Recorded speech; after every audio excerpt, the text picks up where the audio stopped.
Good afternoon, Mr. Gates. So this year's Goalkeepers report focuses on maternal and child health. My question is, we now live in a world of multiple crises, cost of living crisis, climate change, and military conflict.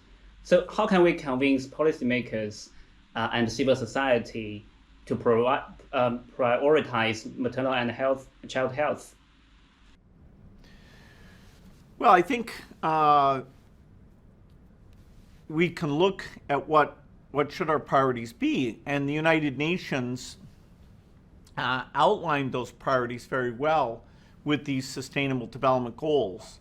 I mean, after all, the world has a lot of resources, and so it's a tragedy that today we have so many mothers still dying, and we have so many children still dying. Now, our track record up to 2015, the world's progress, was quite fantastic. I'd give it an A because in the year 2000, we established the Global Fund that did fantastic work in malaria and TB and HIV. We also established the Global Alliance for Vaccines to buy vaccines for all of the children in the world. And those are two of the primary reasons that childhood death was cut from 10 million a year to under 5 million a year during that time period. And there was a lot of partnerships and a lot of cooperation to achieve that.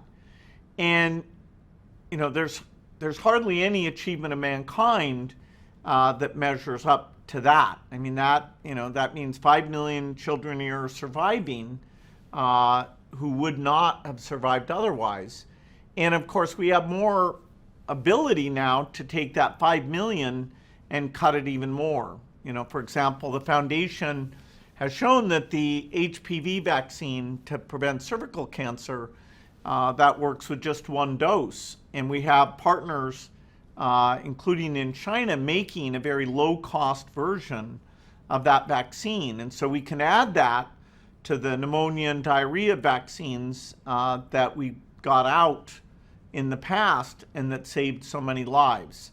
And so yes, the world is complex and we have to deal with all of these things at once. War is always a setback. It reduces the foreign aid to going to Africa. It raises the food price. But even so, these are fellow human beings. Their children still have far too high a risk of dying. And so I'm very proud of the work the foundation and its partners done on these 7 innovations that are actually quite inexpensive. None of the things listed here are very expensive.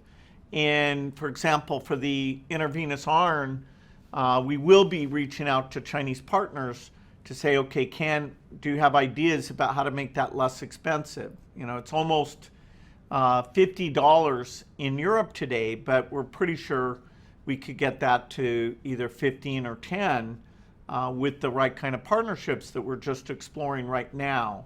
Likewise, some of the drugs like the oxytocin are not made with very high quality, and so we need to find suppliers for that postpartum hemorrhage bundle to not only be low cost, but also high quality.